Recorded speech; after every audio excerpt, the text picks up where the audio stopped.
Kidney stone जो है, क्या वो सिर्फ पानी कम पीने से हो रहा है या कोई और भी रीज़न आपको लगता है? सो किडनी स्टोन्स होने के पीछे काफ़ी सारे कारण हैं। उसमें कम पानी पीना डेफिनेटली एक मुख्य कारण है। इंडिया में बहुत बहुत सारी मिथ्स हैं। हमें लगता है कि हमें अगर डॉक्टर से कंसल्टेशन लेनी पड़ेगी तो डॉक्टर हमें व्यर्थ की दवाइयाँ भी लिख देंगे। हो सकता है कि हम प्रोस्टेट की तकलीफ की वजह से उनके पास जाएँ, हमें वो ऑपरेशन बता दें। आजकल इतनी अच्छी दवाइयाँ हैं कि अगर हमें ज़रूरत लगती है, इंडिकेशन है, तो हम दवाई से 90% बीमारी को ठीक कर सकते हैं। बेसिकली आप यही कह रहे हैं कि अगर दर्द हो रहा है और आपको लग रहा है कि अब दर्द होना बंद हो गया और आपको लग रहा है कि ठीक हो गया, ऐसा कुछ भी नहीं है। आपको जो है टाइमली जाकर के फिर से जो है जाँच करानी चाहिए। जाँच करनी चाहिए। पेन होना हमेशा बचाव का माध्यम है। तो अगर पेन खत्म है, उसका ये मतलब नहीं कि स्टोन निकल गया। Please follow it.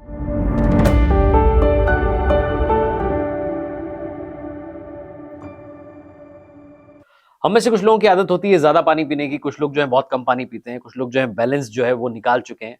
कुछ लोग ऐसे हैं जो कन्फ्यूज़ रहते हैं कि कितना पानी पीना चाहिए। कुछ ऐसे भी लोग हैं हमारे बीच में जो यूरिन को होल्ड कर लेते हैं, बायो ब्रेक से बचते हैं, 15 मिनट बाद जाऊँगा, 20 मिनट बाद जाऊँगा, कई बार भूल जाते हैं, फिर आधे घंटे बाद जो है परेशान हो रहे होते हैं। क्या ये यूरिन होल्ड करना सही बात है? क्या ये आगे चल कर के बहुत बड़ी बीमारी बन सकता है? बहुत सारे ऐसे सवाल हैं जिनके बारे में आज इस पॉडकास्ट में हम बात करेंगे। गपशप विद कार्तिक में मैं स्वागत करना चाहूँगा, आज के मेहमान से आपको मिलवाना चाहूँगा। हमारे साथ एक ऐसे डॉक्टर हैं जिन्होंने जयपुर से लेकर के इंटरनेशनल लेवल तक अपनी एक अलग पहचान बनाई है। ईएचसीसी इटर्नल हॉस्पिटल जयपुर में रोबोटिक्स, यूरोलॉजी और रीनल ट्रांसप्लांट सर्जरी डिपार्टमेंट के ये डायरेक्टर एंड हेड हैं। यूनाइटेड किंगडम से लेप्रोस्कोपिक यूरो ऑन्कोलॉजी में स्पेशल ट्रेनिंग इन्हें मिली हुई है और इनके पास में यूके में प्रैक्टिस करने का ऑफिशियल लाइसेंस भी है। लेकिन इसके बाद भी ये 18 साल से भारत में ही है, देश सेवा कर रहे हैं, हमारे यहाँ के लोगों का ट्रीटमेंट कर रहे हैं, उन्हें खुश कर रहे हैं, उन्हें स्वस्थ कर रहे हैं, उन्हें प्रसन्न कर रहे हैं, उनकी फैमिलीज को जो है एक बार फिर से वो हैप्पीनेस लौटा रहे हैं। हमारे साथ हैं वो डॉक्टर जिन्होंने 25,000 से ज्यादा कॉम्प्लेक्स यूरोलॉजिकल सर्जरी जो है वो सक्सेसफुल की हैं। स्वागत करना चाहूंगा डॉक्टर रवि गुप्ता साहब का। बहुत बहुत स्वागत है सर आपका। हेलो कार्तिक। और आपकी जो यात्रा है जिसके बारे में मैंने बहुत सारा बताया लेकिन फिर भी बहुत कम बताया क्योंकि आपके इतने सारे अचीवमेंट्स हैं।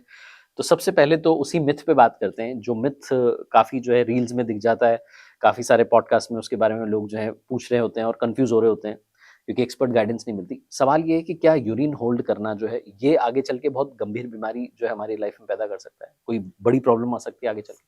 कार्तिक, बहुत बढ़िया सवाल से आपने शुरुआत करी। यूरिन होल्ड करने के पीछे हमें बायो ब्रेक को देना क्यों है? एक कॉन्सेप्ट मुझे आज तक समझ में नहीं आया कि why should we hold the urine. अगर हमें कोई बायोलॉजिकल अर्ज है यूरिन करने की, तो हमें उसको, ठीक है, हम किसी गाड़ी में बैठे हैं, मंदिर में बैठे हैं, हम उसको रीजनेबली टाइम के लिए हमें होल्ड कर लेना चाहिए, बट हमें उसको एक एज ए हैबिट, हमें अगर कोई बायो ब्रेक है, आदत नहीं बनाना है, क्योंकि वो इवेंचुअली हमें नुकसान करेगी, हमारी ब्लड कैपेसिटी को वो बढ़ाएगी, आगे इन्फेक्शंस के, स्टोन्स के चांसेस, और किडनी पे बैक प्रेशर से इफेक्ट पड़ता है। तो हमें बायो ब्रेक्स को डिले क्यों करना? We should not delay it. Basically जब आपको लग रहा है कि बायो ब्रेक की जरूरत है तो बिना देरी के जाइए। वो बात अलग है कि कोई ऐसी सिचुएशन में आप फंसे हो, ऐसी जगह पर हो कि उस समय आपको होल्ड करना ही है, लेकिन अननेसेसरी जो है आप इसे होल्ड मत कीजिए, प्रैक्टिस मत बनाइए, एक हैबिट मत बनाइए। ये डॉक्टर रवि गुप्ता जो हमें बता रहे हैं। एक सवाल और मेरे दिमाग में है कि इंडिया में हर तीसरा आदमी 50 की एज के बाद में प्रोस्टेट की बीमारी से जूझ रहा है, लेकिन 70% लोग जो हैं वो डर की वजह से आप लोगों के पास नहीं आते, डॉक्टर के पास नहीं आते। क्या इसका कारण है? इंडिया में बहुत बहुत सारी मिथ्स हैं। हमें लगता है कि हमें अगर डॉक्टर से कंसल्टेशन लेनी पड़ेगी तो डॉक्टर हमें व्यर्थ की दवाइयाँ भी लिख देंगे। हो सकता है कि हम प्रोस्टेट की तकलीफ की वजह से उनके पास जाएँ, हमें वो ऑपरेशन बता दें। तो मैं आपके माध्यम से ये बताना चाहता हूँ कि आजकल इतनी अच्छी दवाइयाँ हैं, कुछ बहुत ही सीधे सरल टेस्ट हैं जो नॉन इन्वेजिव टेस्ट हैं। एक सिंपल सोनोग्राफी और एक यूरिन के फ्लो टेस्ट, जिसको हम धार की जाँच कहते हैं, which is a hardly 2 minute job. हम ये 2 टेस्ट से हम ये असेस कर सकते हैं कि वाक़ई में आपको दवाइयों की भी ज़रूरत है या नहीं। और आजकल इतनी अच्छी दवाइयाँ हैं कि अगर हमें ज़रूरत लगती है, इंडिकेशन है, तो हम दवाई से 90% बीमारी को ठीक कर सकते हैं। और अगर कुछ इंडिकेशंस हैं जिसमें अगर हमें सर्जिकल इंटरवेंशन या ऑपरेशन की ज़रूरत है, तो अगर ज़रूरत है तो ऑपरेशन सूनर एंड लेटर कराना पड़ेगा। तो आप डरिए नहीं, अपनी रीच को डॉक्टर्स तक बढ़ाइए, खुल के उनसे बात करिए, और आप ये मान के चलिए कि आपको बहुत ही सुलभता से उसका इलाज होगा, बहुत ही सरलता से, और दवाई गोली 90% तक कारगर है। लेकिन लोग ना इसके ऑपरेशन से, जैसा भी मैं बता भी रहा था, कि डरते हैं, उन्हें लग रहा है कि शायद सर्जरी के बाद प्रॉब्लम्स बढ़ जाएंगे। आप करेंगे कोई प्रॉब्लम होती, लेकिन क्या ये जो लेजर सर्जरी है ये सेफ होती है इस मामले में? देखिए, ऑपरेशन किसी भी चीज़ के लिए हमें पहले ये समझना पड़ेगा कि अगर किसी बीमारी का इलाज ऑपरेशन है, तो ऑपरेशन है। अगर हम उसको नहीं कराना चाह रहे, तो हम अननेसेसरी अपनी व्यथा को, अपनी दुविधा को, अपनी प्रॉब्लम्स को बढ़ा रहे खींच रहे हैं। गाड़ी अगर घर में खराब है, तो गाड़ी में इवेंचुअली, या तो हमें गाड़ी से मुक्ति पानी है, हम गाड़ी बदलें। अगर हमें अपनी गाड़ी उसी को ठीक यूज़ करना है तो हमें उस गाड़ी को समय रहते ठीक कराना अक्लमंदी है ना। तो अगर शरीर के अंदर कोई प्रॉब्लम है जिसका इलाज दवाई है तो ऑपरेशन की ज़रूरत नहीं है। अगर ऑपरेशन होना है तो होना, उससे आप बच नहीं सकते। रही बात सेफ्टी की, लेज़र सर्जरी और खासकर यूरोलॉजिकल आर्मामेंटेरियम में पिछले 20 सालों में इतना एडवांसमेंट हुआ है कि जो पहले ओपन सर्जरी होती थी, हम तो की होल सर्जरी भी नहीं करते। हम लोग तो सब एंडोस्कोपिकली सर्जरी करते हैं जिसमें ना तो कोई कट लगता है, एक टाँका भी नहीं आता। हम उसमें हम प्रोसेस, चाहे स्टोन सर्जरी हो चाहे प्रोस्टेट सर्जरी हो। और पिछले 15 साल से मैं लेज़र से सर्जरी कर रहा हूँ। तो laser is such a finest instrument जो बगैर किसी ब्लड लॉस के, बगैर किसी पेन के, इवन खून पतला करने की दवाई को बंद करने की जरूरत नहीं होती। तो the surgery is become so smooth for the patients, so it's a blessing. इसी पे मैं सर्जरी की बात चली तो एक जब ओपन और लेप्रोस्कोपिक जो सर्जरी है वो अवेलेबल है, तो फिर रोबोटिक सर्जरी का भी एक ऑप्शन आ गया और वो बेहतर माना जा रहा है। वो क्यों लग रहा है आपको कि क्या ऐसा हो रहा है? एक तो मिथ ये भी लोगों में क्या रोबोट आकर के कर रहा होगा, फिर इनकी क्या जरूरत है डॉक्टर साहब? आपका ये सवाल बहुत ही कॉम्प्लेक्स और आपने एक पेंडोरा बॉक्स खोल दिया मेरे लिए। अगर हम ओपन सर्जरी की बात करते हैं तो हम सब जानते हैं ओपन सर्जरी के चीरे कितने लंबे लगते थे और उससे कितनी रिकवरी में डिले, वो सब हम सब समझते हैं उसके रिपरकशन, हम उसकी बात नहीं करेंगे। की होल सर्जरी आई 25 साल 30 साल पहले। की होल सर्जरी के अंदर वही सर्जरी जो हम पेट खोल के देख के करते थे, हम उसमें एक कैमरा डलता था पेट में कट डाल के, पेट में गैस भर के पेट को फुला के दूरबीन डला करती थी और 2 वर्किंग इंस्ट्रूमेंट डलते थे जिससे हम लोग कैमरे में देख के ऑपरेट करते थे। ये बहुत अच्छा एडवांसमेंट था, बट प्रॉब्लम इस की होल सर्जरी में भी थी कि जो सर्जन को पेशेंट के बेड साइड खड़े होकर सर्जरी करनी पड़ती थी। लंबी सर्जरी में वो खुद थक जाया करता था, प्लस कैमरा असिस्टेंट के हाथ में था, तो अब असिस्टेंट पर डिपेंडेंट थे। वो कभी कैमरे को सामने कर रहा है, कभी टेढ़ा कर रहा है, इंसान तो वो भी है ना। प्लस आप जब सर्जरी कर रहे हो तो जो इंस्ट्रूमेंट्स हैं दे आर स्ट्रेट इंस्ट्रूमेंट्स। उन इंस्ट्रूमेंट्स की जो मैन्युवरेबिलिटी थी, हमारी जो रिस्ट है, हमारी रिस्ट में खूबसूरत ये है कि हम इस रिस्ट को 180 डिग्री पे घुमा सकते हैं। ये जो लिमिटेशन है, जो फ्रीडम ऑफ मूवमेंट है, ये इसको हम 7 डिग्री ऑफ इसको हम 4 डिग्री ऑफ मूवमेंट कहते हैं। ये मूवमेंट लेप्रोस्कोपी के अंदर 0 मूवमेंट था। वो स्ट्रेट इंस्ट्रूमेंट थे जो पेट के अंदर जाकर करते थे। तुम्हारी अर्गोनॉमिक्स, पेशेंट में जो रीच है वो बहुत लिमिटेड हुआ करती थी। अब जब रोबोट आया है, रोबोट ओपन सर्जरी का ही एक तरह से अपनी माने की उसकी कॉपी है, even better than the human wrist. तो वही रोबोट में ये कोई रोबोट चल के पेशेंट के पास जाके उससे बात करके उसको बेहोश करके सर्जरी नहीं करता। Robot is just a machine. उसमें 4 आर्म्स निकलती हैं, उन चारों आर्म्स का कंट्रोल पास में जो कंसोल पे बैठा सर्जन है उस पे रहता है। वो जो 4 आर्म्स, उन्हीं लेप्रोस्कोपी इंस्ट्रूमेंट्स को एक आर्म्स पे कैमरा फिट होता है जिसका कंट्रोल, इन चारों आर्म्स का कंट्रोल मेरे पास है।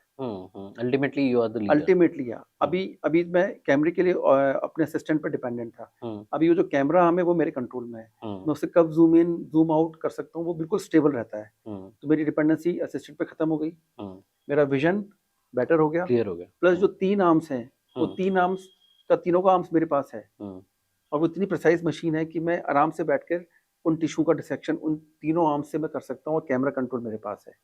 तो जो सबसे बड़ा फर्क है ओपन सर्जरी में, लेप्रोस्कोपी में और इसमें, रोबोट के अंदर जो मेरा विजन है वो 10 टाइम्स बेटर विजन है। हम ओपन सर्जरी के अंदर सिर्फ 1 टाइम मैग्निफिकेशन है, लेप्रोस्कोपी में 3 गुना मैग्निफिकेशन है, लेकिन रोबोट में 10 गुना मैग्निफिकेशन है। एक एडवांटेज। दूसरा, रोबोट में जो मुझे विजन दिख रहा है, मुझे वो 3D विजन दिख रहा है, 3 डायमेंशनल, मतलब मुझे डेप्थ परसेप्शन हो रही है।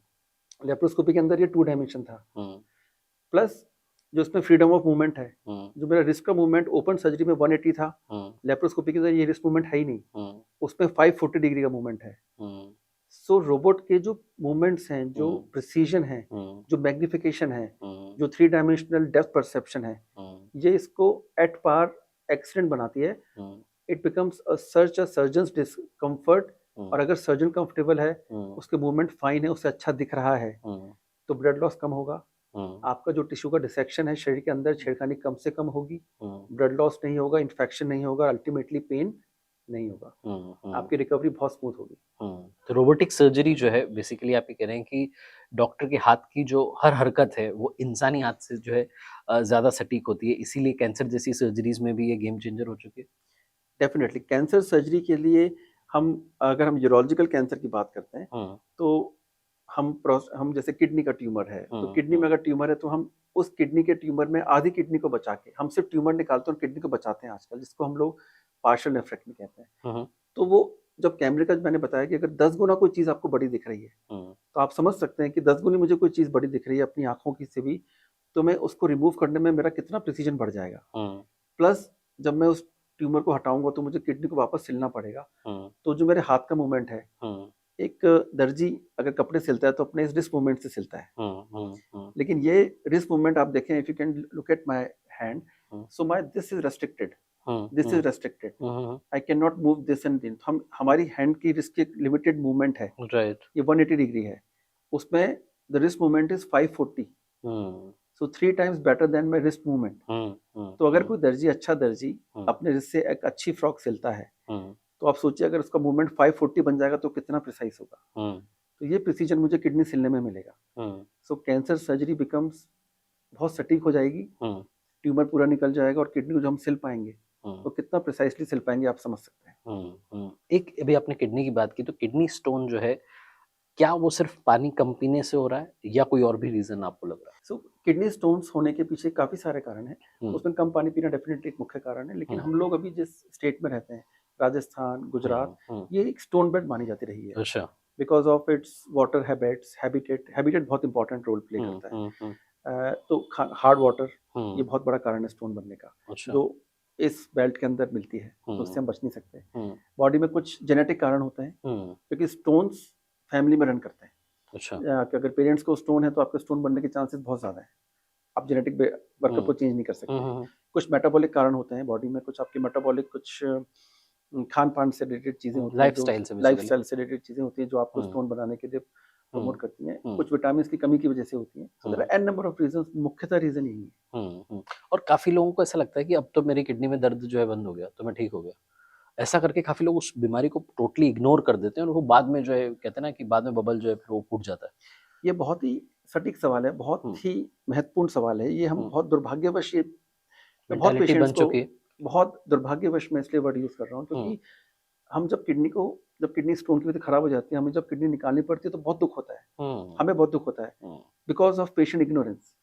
हम पेशेंट से बात करते हैं कि आप समय रहते क्यों नहीं आए, तो उनका ये कहना होता है कि साहब हमारा पेन खत्म हो गया, तो हमें लगा ठीक हो गया। हमें लगा ठीक हो गया। हम सिर्फ एक सवाल करना है, आप स्टोन के लिए आपको जो ट्रीटमेंट यूज करना है, आप एलोपैथी पे विश्वास करते हैं, आप दवाई लीजिए, जो करना है करो। हफ्ते 2 हफ्ते 3 हफ्ते, स्टोन अगर ब्लॉक करेगा तो आपकी किडनी खराब नहीं करेगा। कोई जल्दीबाजी मत करिए, आप 3 हफ्ते ट्रीटमेंट लीजिए, एलोपैथी लेना है लीजिए, आपको बिलीव है होम्योपैथी में, आपको बिलीव है आयुर्वेदिक में, आपको कोई झाड़े वाला बाबा पसंद है, आप लीजिए, मैं रोक नहीं रहा हूँ इस फोरम पे, मन की तसल्ली कर लीजिए।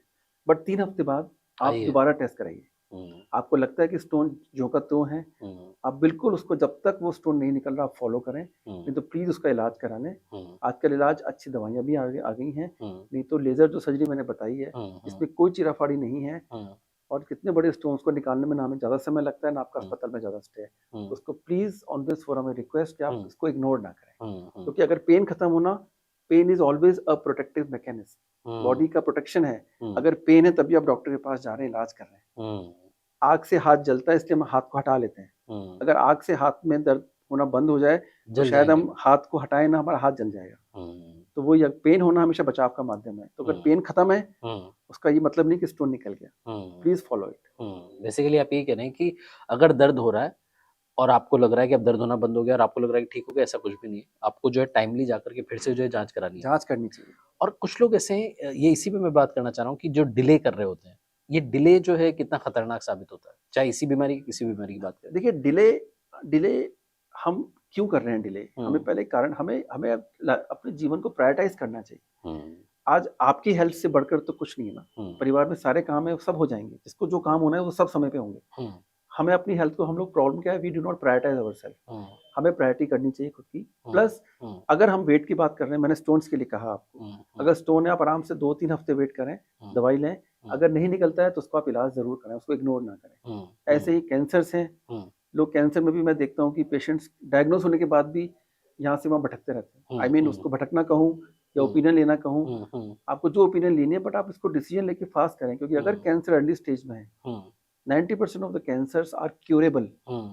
प्लीज माइंड में, अगर आप अर्ली स्टेज में गए तो अर्ली स्टेज में तभी तो हेल्थ पैकेजेस का आजकल रोल चल गया, so that they diagnose it timely. तो 90% तक कैंसर्स अगर आप टाइमली क्योर कर लेते हो, डिटेक्ट कर लेते हो, इलाज करा लेते हो, उससे आप मुक्ति पालोगे। अर्ली डायग्नोसिस जो है बेसिकली बहुत इंपॉर्टेंट है। Yes. अभी आप स्टोन की बात कर रहे हैं, स्टोन की भी लेजर सर्जरी हो रही है, उसमें कितना पेन होता है, कितनी जो है वो ठीक रहती है, कैसे बताएं? देखिए, स्टोन सर्जरी में आज से 25 साल पहले ओपन सर्जरी होती थी, जो मैंने कभी अपने जीवन में स्टोन के लिए ओपन सर्जरी नहीं करी। की होल सर्जरीज आई, जो किडनी स्टोन की बात करूं तो पीछे कमर से पंचर होकर, जिसको पीसीएनएल या मिनी पीसीएनएल क्या करते थे, मैं पिछले 15 साल से वो करना कतई पसंद नहीं करता, क्योंकि जब हमारे पास ऐसी मोडालिटी है जिसमें कोई कट ही ना हो, कोई किडनी में कोई पंचर छेद नहीं करना पड़े, और हम यूरिन के रास्ते नॉर्मल पैसेज से ही एंडोस्कोपिकली नीचे से ही हम किडनी तक जाके स्टोन को रिमूव कर सकें लेजर से, तो नथिंग लाइक इट, जिसमें कोई कट ही नहीं हुआ, जिसको हम लोग कहते हैं RARS, रिट्रोग्रेड इंट्रारीनल सर्जरी।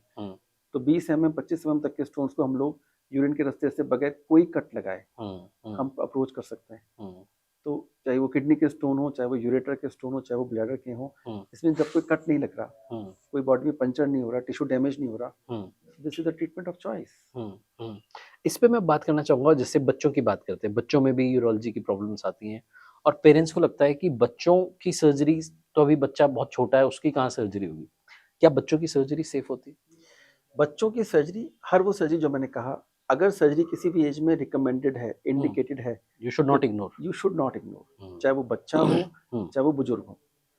अब बच्चों के अंदर कुछ ऐसी बीमारियां हैं जिसका समय रहते इलाज अगर हम नहीं कराएंगे तो उसकी ग्रोथ ही स्टंट हो जाएगी, उसकी ग्रोथ रिटार्डेड होगी, बॉडी में उसके इन्फेक्शंस चलेंगे। बहुत कॉमन कुछ बीमारियां हैं किडनी की, जो यूरोलॉजिकल एस्पेक्ट में हम लोग देखते हैं। किडनी के मुंह का बंद होना, जिसको पीयूजी ऑब्स्ट्रक्शन।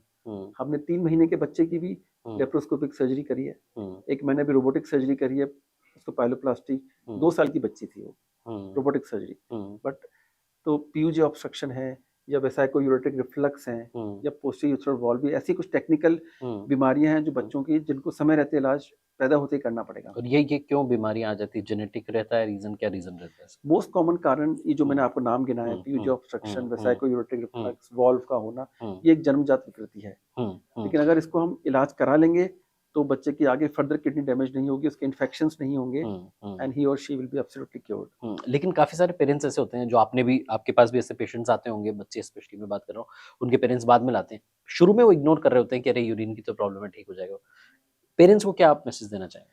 मुझे लगता है आपके इस फोरम से अगर हम रीच कर सकें, हमें अवेयरनेस बढ़ाने की बात है। हम किसी भी हल्के फुल्के सिम्टम्स को इग्नोर करते हैं, हम भी अपने बच्चों को भी करते आए हैं, हम लोग सब करते हैं, लेकिन अगर कोई परसिस्टेंट प्रॉब्लम है, हमें लगता है, और हर पेरेंट को पता होता है कि हमारे बच्चे को ये प्रॉब्लम लंबे समय से चल रही है, अगर ऐसी कोई परसिस्टेंट प्रॉब्लम है तो व्हाई शुड यू हिच, आप क्यों शर्मा रहे हैं? आप डॉक्टर से, अपने चाइल्ड स्पेशलिस्ट से बात करें। किसी, अगर आपको यूरिन में इन्फेक्शन बच्चे को बार बार हो रहा है, बच्चे को बुखार आ रहा है, या उसकी ग्रोथ नहीं हो रही, तो हर पेरेंट्स की एक सिक्स सेंस सबको होता है। आपको लगता है कि बच्चों को प्रॉब्लम है, तो you go and talk to your doctor, meet your good urologist. अब मैं यूरोलॉजी से जुड़े जो कैंसर की सर्जरी की बातें वो करना चाहूंगा। क्या आपको लगता है रोबोटिक सर्जरी से कैंसर पूरी तरीके से रिमूव हो सकता है? रोबोटिक सर्जरी एक टूल है जो कैंसर सर्जरी में हेल्प करता है। उसके फायदे मैंने आपको जैसे बताए कि हमें कोई चीज 10 गुना दिख रही है, हमें उसको प्रिसीजन हमें बहुत अच्छा मिल रहा है, हमें 3 डायमेंशनल विजन मिल रहा है। अगर हमें टिश्यू को काट के अंदर सूचर करनी पड़ रही है तो हमारे पास 540 डिग्री का मूवमेंट है। उन सब वजहों से कैंसर्स को हम लोग काफी हद तक जड़ से निकाल सकते हैं, अगर वो निकालने की स्टेज में है तो। बट अर्ली स्टेज के कैंसर को, जो हम इतने सालों से लेप्रोस्कोपी करते आए हैं, बट रोबोट के इन्वेंट के बाद मैं समझता हूँ कि पेशेंट के लिए टिश्यू हैंडलिंग, उसके लिए results, blood loss, infection, recovery, ये सब बहुत एक्सपीरियंट होने वाली है। किडनी ट्रांसप्लांट की अगर हम बात करें, क्या ये उतना ही सेफ है जितना कोई नॉर्मल सा ऑपरेशन? किडनी ट्रांसप्लांट से भी लोग क्योंकि थोड़ा घबराते हैं कि यार क्या किडनी ट्रांसप्लांट एक अलग न्यूरोलॉजिकल आर्मामेंटेरियम है, सर्जिकल आर्मामेंटेरियम है, but just have faith in me what I'm saying. When I used to do transplant 20 years back, तो मैं सर्जरी करने में मुझे बहुत एक apprehension हुआ करता था। अच्छा। But now with time you become so easy with this surgery. Donor की सर्जरी लेप्रोस्कोपी से हम किडनी रिमूव करते हैं, which is a 1 hour job. अच्छा। उसको पेन नहीं होता, और उस सर्जरी को हम आराम से अपने जो भी, जहाँ पे जिस जगह पे बॉडी में लगते हैं, हम उसको लगाते हैं, but it's a very straight forward and I would say it's a very easy surgery. अच्छा। सो अगर आपको ट्रांसप्लांट की रिक्वायरमेंट है और आपको लगता है कि आप, और अच्छे रिजल्ट्स हैं ट्रांसप्लांट के, इन गुड हैंड्स, तो आपको लगता है तो आप डायलिसिस पे जीवन को कष्ट में मार पाइए, और ऑपरेशन की वजह से आप डरिए नहीं। मैं इतना कह सकता हूँ, आजकल transplant has become such an easy job for a reasonable urologist. तो बहुत एक्स्ट्रा स्किल भी नहीं चाहिए आपको। So on A common forum आपको डरने की जरूरत नहीं है। बेसिकली आपके पास डोनर है तो आप जाएं और ट्रांसप्लांट करवा लीजिए, कहना चाह रहे हैं आप? डोनर हाँ, तो फैमिली मेंबर बिल्कुल हो गई। आखिरी में मैं आपसे जानना चाह रहा हूँ, कुछ ऐसी बातें जो आप लोगों को बताना चाहते हैं जिससे उन्हें किडनी रिलेटेड या यूरिन रिलेटेड प्रॉब्लम्स हो ही ना, वो उनको आपके पास ना आना पड़े। मुझे लगता है ये अगेन सवाल बहुत बड़ा सवाल है, इसका हाँ, जवाब, हाँ, बट मुझे लगता है हमें कुछ ऐसी चीजें हम्म, पता होनी चाहिए हम्म, जो हम शायद हमें नहीं पता। जैसे हम अपनी किडनी को हेल्थी रखने के लिए क्या कर सकते हैं? क्या कर सकते हैं, बताएं आप? हमें नमक की मात्रा कम रखनी चाहिए। जैसे कि नमक की मात्रा की बात करें, हम्म, तो लोग नमक की मात्रा अपने खाने में एक्स्ट्रा नमक लोग डाल के खाते ही हैं, हम्म, लेकिन एक्सेसिव नमक से स्टोन बनते हैं। तो हम सफ़ेद नमक हम्म, या काला नमक है, उनकी मात्रा को हमें कम करना चाहिए hmm, to make our kidney healthy. Hmm, हमें हाइड्रेशन अपना प्रॉपर रखना चाहिए। अब हम्म, कितना हाइड्रेशन रखें, हम्म, बहुत बड़ा सवाल। लोग कहते हैं हम पानी 6 लीटर पी रहे हैं, कोई 5 लीटर को, ब्ला ब्ला ब्ला। हाँ, आपकी बॉडी की रिक्वायरमेंट, अगर आपका वेट 60 किलो है, 70 किलो है, तो 2 से 2.5 लीटर लिक्विड का इंटेक बस काफी है। Is good enough hmm, to maintain your hydration. What's the maximum limit, like maximum minimum है कुछ? आपका हमें हमें 2.5 लीटर यूरिन आता है हम्म, हर हम्म, आदमी को। हम्म, हम्म, उसमें आप इनसेंसिबल लॉस पानी में, पसीने में जो निकल रहा है, आप 300-400 ml और पकड़ लीजिए, हम्म, तो आपको लिक्विड का intake 3 litre is good enough. Hmm, उसमें चाय हो गई, दूध हो गई, सब हो गया उसमें। सब हो गया। हाँ, तो अगर हम चाय दूध भी निकाल दें तो हाँ, 2.5 लीटर के आसपास का इंटेक इज गुड इनफ हाँ, टू 70 मेन kg का अगर आपका वेट है। 70 kg तो वेट है। हम्म, तो आपका 2.5 लीटर के आसपास का लिक्विड इंटेक आपका है, which is good enough hmm, to maintain you hydrated, hmm, to make your kidney healthy hmm, and to make you stone free. Hmm, hmm, उससे ज्यादा लेके में आप खुद ही अपने शरीर को परेशान कर रहे मतलब ज्यादा ले रहे तो भी दिक्कत है। हैं। यस। हम्म, और ये तीसरा, हम्म, अगर हम बात करते हैं फ्राइड, आजकल ये हम्म, फ्राइड फूड हम्म, और ये जो जंक फूड जिसे जंक कहते हैं। फूड है, टिन फूड है, हम्म, ये इसको हमें जितना अवॉइड कर सके हमें करना चाहिए। ठीक है, वंस इन वाइल शौक के लिए खा लिया, हम्म, क्योंकि अगर हमें तेल है, जैसे फ्राइड फूड है, हम्म, हमें तेल को दोबारा रीयूज नहीं करना चाहिए। हम्म, अगर हम तलें तो घी में तल सकते हैं, हम्म, बट ये जो केन्ड फूड आते हैं, हमें इससे हम्म, बचना चाहिए। हम्म, एक्सरसाइज के लिए हम जो बात करते हैं, हम्म, एक्सरसाइज, आइसोटोनिक एक्सरसाइज को हमें हमें प्रमोट करना चाहिए। आइसोटोनिक का मतलब होता है कि जैसे वॉकिंग हो गई, जुम्बा हो गया, इसको हम एरोबिक एक्सरसाइज कहते हैं। Hmm, Zumba, walking, brisk walking, running, ये हमारी बॉडी को बहुत ज़्यादा हेल्थी रखती है। Plus destressing, hmm, destressing बहुत इंपॉर्टेंट है। एक और हम्म, लास्ट चीज़ मैं बताना चाहता हूँ, हम्म, हमें डेयरी प्रोडक्ट की बात करते हैं, हम्म, स्टोन्स के पेशेंट्स में ये लोगों में धारणा होती है हम्म, कि आप दूध बंद कर दो। अच्छा। हमने कहीं पढ़ा होता है, सुना होता है कि दूध में हम्म, कैल्शियम होता है तो दूध हम्म, बंद कर दो। हम्म, स्टोन कैल्शियम के बने होते हैं। हमें 2 ग्लास, हम्म, यानी 200 ml का एक गिलास माने तो 400 ml हमें हमें दूध का सेवन करना चाहिए डेली। डेली का, हम्म, 24 घंटे में। दूध या दूध से बनने वाले पदार्थ, हाँ, डेयरी दही, प्रोडक्ट्स, हाँ। दही, पनीर, हम्म, न कम न ज़्यादा, 400 ml। 400 ml, हम्म, न कम न ज़्यादा। अगर आप हम्म, उससे ज़्यादा पिएंगे तो स्टोन बन सकता है, कम हम्म, लेंगे तो बन सकता है। तो ये ध्यान रखना है। 400 ml तो होना ही चाहिए मिल्क। 200 ml, हाँ, मतलब 2 ग्लास अपने को हाँ, दूध का सेवन 2 24 ग्लास, घंटे में हाँ, करना 2 है, ग्लास मिल्क या milk products. Milk products. Thank you so much sir, मज़ा आया आपसे बात करके। एक बात मैं आपसे जानना चाह रहा हूँ कि काफ़ी सारे लोगों को लगता है कि जो हमने पढ़ लिया, आर्टिकल में पढ़ लिया, व्हाट्सएप पर हमारे पास आ गया, रील में हमने देख लिया, वही हमारा सॉल्यूशन है। वो हमारी बीमारी का इलाज है और वो उसको ब्लाइंडली फॉलो करना शुरू करते हैं कि कल सुबह से दूध पीना बंद, कल सुबह से ये खाना बंद, कल सुबह से इतना पानी पीना शुरू। आप लोगों को क्या बताना चाहेंगे? Everything has got a customised solution, या आपको लग रहा है कि नहीं, जो वो पढ़ रहे हैं, सुन रहे हैं, वो सब सही चल रहा आई थिंक प्रॉब्लम, अगर हम जो डिजिटल वर्ल्ड के अंदर आ रहे हैं, जिसमें है? हमें बहुत ज़्यादा अवेयरनेस बढ़ती जा रही है, hmm, but if you are inform too much, hmm, sometime you are misinformed. Yes.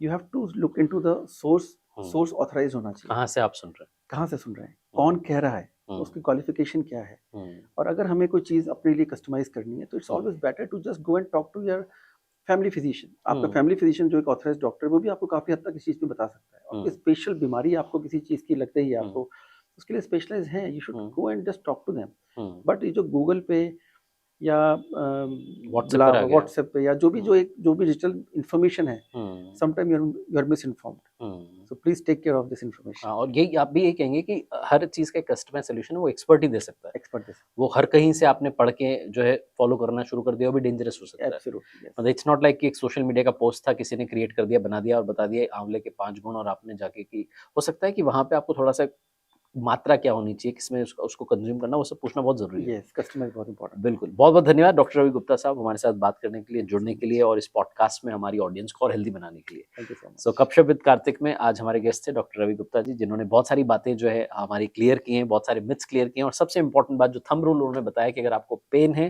तो आप जाइए डॉक्टर से मिलिए, जो आपको पेन हो रहा है उसके जो स्पेशलाइज्ड जो डॉक्टर हैं, स्पेशलिस्ट जो हैं, उनसे जाकर के मिलिए और उसका सही सोल्यूशन पाइए। अर्ली डायग्नोसिस जो होता है वही सबसे बेहतर इलाज है। Thank you so much sir बात करने थैंक यू सो मच। के लिए। धन्यवाद।